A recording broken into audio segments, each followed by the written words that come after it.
10h, 11h30 avec Thomas Hill et vos invités ce matin, Thomas. Oui, je reçois ce matin Claire Chazal et Lulu Gainsbourg pour le nouveau numéro du Grand Échiquier consacré au grand Serge Gainsbourg, disparu en 1991, il y a donc 35 ans. Et en regardant votre émission, Claire, je me disais que Gainsbourg était quand même vraiment l'artiste absolument parfait pour un grand échiquier qui veut mélanger tous les arts, tous les styles. C'est le principe du Grand Échiquier. Et lui, il a touché à tout, Gainsbourg. Non seulement il écrit des paroles merveilleuses, donc les textes, et notamment que certains de nos invités l'ont dit, ils l'ont tous dit d'ailleurs, Abdel Malik, Benjamin Biolay, ils sont attachés au texte. C'est quelqu'un, bien sûr, qui a composé des musiques extraordinaires et qui sont très inspirées, et on a essayé de le démontrer, je crois, de la musique classique. Chopin, notamment, mais Brahms, etc. Et, oui, une petite démonstration d'André Manoukian là-dessus.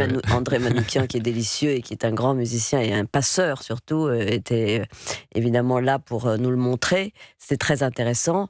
Je crois que c'est un artiste que tout le monde admire aujourd'hui. Oui. Je crois que tous les artistes qui sont venus sur ce plateau, et notamment Benjamin Biolay, je l'en remercie encore, ils sont admiratifs, ils sont heureux de lui rendre hommage. Voilà, et c'est ce qu'on a fait aussi avec son fils Lulu. Et c'est pour ça que je disais que tout à l'heure, je pense que c'est un des meilleurs épisodes du Grand Échiquier, parce que vraiment, on ressentait la passion autour de la table. Il y a vraiment quelque chose de riche. Et tous vos invités, ils étaient là à parler presque les uns sur les autres, tellement ils avaient de choses à dire sur Gainsbourg. Il y a un destin personnel, il y a une famille, ses origines, évidemment la souffrance de ses familles, le fait qu'ils se sont retrouvés à Paris, aussi les registres artistiques très divers dans lesquels Serge Gainsbourg s'est exprimé, parce qu'il est d'abord peintre, il est donc il y a une vie d'une même s'il a détruit toutes ses toiles, c'est ça, Lulu Gainsbourg.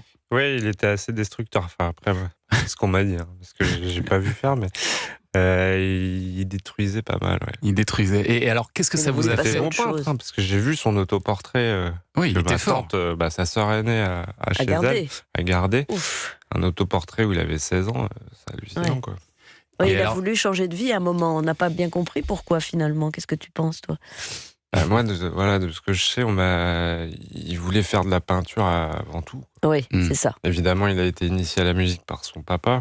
Oui. Et ensuite, après les Beaux-Arts, la peinture, où il avait un beau coup de pinceau d'ailleurs, il s'est mis à faire pianiste jazz, pianiste bar, tout ça. Pour peu comme son père, pour vivre. Et puis, il s'est joué à acteur, à photographe aussi à un moment. C'est pour ça qu'il disait, pour lui, la musique, c'était presque un art mineur, c'est ça? Il disait ça, la chanson française, pas la musique, il disait la chanson française, c'est un art mineur. Ce que moi, je ne pense pas, mais bon. Moi, j'ai un avis différent. Évidemment. Bien sûr. Bon, chacun son avis. Et j'imagine que ça a dû être touchant pour vous, Lulu Gainsbourg, de voir cette passion justement autour de la table au cours de cette émission. Est-ce que vous avez appris des choses d'ailleurs sur votre père en les écoutant les uns les autres? C'est vrai que moi, il est parti, j'avais 5 ans, donc j'apprends depuis, en fait. Depuis qu'il est parti, j'apprends, j'en ai... c'est ça, quoi. Et donc, chaque personne qu'on croise, ou que ce soit des artistes ou d'autres, il y a toujours une histoire qu'on connaît ou qu'on ne connaît pas. Et est-ce que vous avez encore des images de lui, où tout s'est effacé avec le temps? Je veux dire, des images personnelles de lui et pas les images qu'on voit, nous, tous, dans les médias. J'ai des images perso, mais la plupart, en fait, sont évidemment assez floues, puisque mes 5 premières années... Est-ce que tu te souviens, toi Non, c'est pour ça que je vous pose la question. Donc, par exemple, quand je suis allé le voir sur scène au Zénith, je m'en souviens pas, évidemment. Et donc, quand je regarde le truc, mais même à chaque fois, encore aujourd'hui, quand je regarde cette vidéo, j'hallucine. Je me dis, sûr que c'est moi. Si, c'est moi, c'est sûr. Et il y a un trou dans le... Alors, ce qui est sûr, mais c'est resté à l'intérieur, parce que quand on entend chanter Lulu Gainsbourg, et il nous a fait l'amitié de chanter quelque chose de très très joli, l'eau à la bouche, on a vraiment, c'est comme si c'était en toi, c'est cette intonation, je ne sais pas, le timbre de la voix, je ne sais pas si tu t'en rends compte, mais nous étions tous absolument sidérés. Écoutez un petit extrait. Admiratifs. Écoute ma voix, écoute ma prière, écoute mon cœur qui bat, laisse-toi faire. Je t'en prie, ne sois pas farouche quand me vient l'eau à la bouche. Je te veux confiante, je te sens captive. Parce que vous cherchez pas à l'imiter, là, Lulu, on est d'accord. Non. Bah, je sais pas, quoi. Non, parce que vraiment, c'est assez troublant. Malheureusement pour moi. Je suis pas fan de ma voix, mais malheureusement, c'est ma voix. Bien dans le micro, s'il vous plaît. Oui, pardon. Vous avez sorti, Lulu, un album de reprise de Serge Gainsbourg, quand même, en 2011, From Gainsbourg to Lulu, où vous reprenez aussi cette chanson. Pourquoi vous avez choisi L'eau à la bouche en particulier pour cette soirée ? En fait, ouais, je me suis... Ça faisait longtemps que je l'avais pas chanté, cette version aussi. Ouais. Et je me suis dit, tiens, c'est un peu... ça peut peut-être changer... Ça amène, en fait, un côté un peu latin, bossa, tout ça. Et vu que je suis quand même musicien dans l'âme... Un grand musicien, mais oui. Qui a fait des études très sérieuses, qui est allé à l'étranger, qui est allé se confronter aux autres et qui compose. Donc vraiment un grand musicien. Et alors, au-delà de la musique, qu'est-ce qui vous a transmis votre père, à votre avis, Lulu ? Pas mal de choses, je pense, en quelque sorte. C'est vrai qu'en dehors de la musique, déjà la musique quand même, l'oreille, Ouais. peut-être une part d'instinct, je dirais.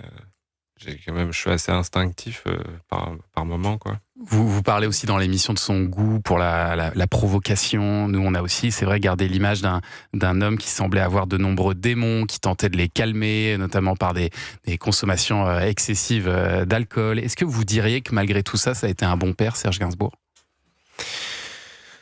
Des 5 années que je l'ai connu en tant que papa, c'est difficile pour moi de dire, de me positionner, mais je dirais qu'il a fait ce qu'il a pu, je pense. Ouais, il était présent. Comme il a pu, ouais. Il était très occupé comme garçon.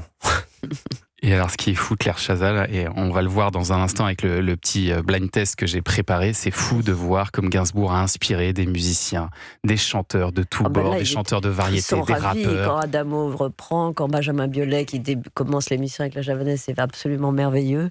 Ils sont tous heureux de retranscrire et de reproduire ces émissions à leur façon, bien évidemment, avec leur talent à eux. Et elle est encore utilisée aujourd'hui, sa musique. Évidemment. Elle vit encore, c'est ça. C'est un modèle. Et je disais, ça mélange. D'ailleurs, c'est les paroles aussi, évidemment, qui sont tellement sensibles, provocatrices, décalées, second degré, et très touchantes. Et puis, bien sûr, ce génie de la composition. Et puis, il était souvent pionnier, Gainsbourg. Il a lancé des tendances. Il était, par exemple, le premier artiste francophone à aller en Jamaïque enregistrer un album entier. Là-bas, vous en parlez dans l'émission. Oui, il y a ça. Puis il y a sa Marseillaise qui est aussi provocatrice, évidemment. Mais... Et oui, que ça a choqué à ce moment-là. Enfin, il n'avait pas peur de ça, parce qu'il avait ce talent. Et à part vous, Lulu Gainsbourg, vous diriez que c'est qui aujourd'hui les héritiers de votre père, Serge ? Les héritiers, je pense qu'il y en a. Comme on en a discuté un peu avant, là, il y a tellement d'artistes en fait qui reprennent, qui font des reprises ou des covers à leur façon. Je pense que il y a quelque part, métaphoriquement, on peut dire que on est un peu tous héritiers de son œuvre musicale, parce qu'on a, pour ceux qui la connaissent évidemment, voilà ce que je dirais. Oui, alors on l'a dit dans l'émission, il a beaucoup composé pour les femmes qui ont beaucoup chanté pour lui et grâce à lui. Et d'ailleurs, on en a évidemment beaucoup dans l'émission, mais je crois que ça, il y avait quelque chose qui le rapprochait de la voix féminine, de la sensibilité. C'est très précieux.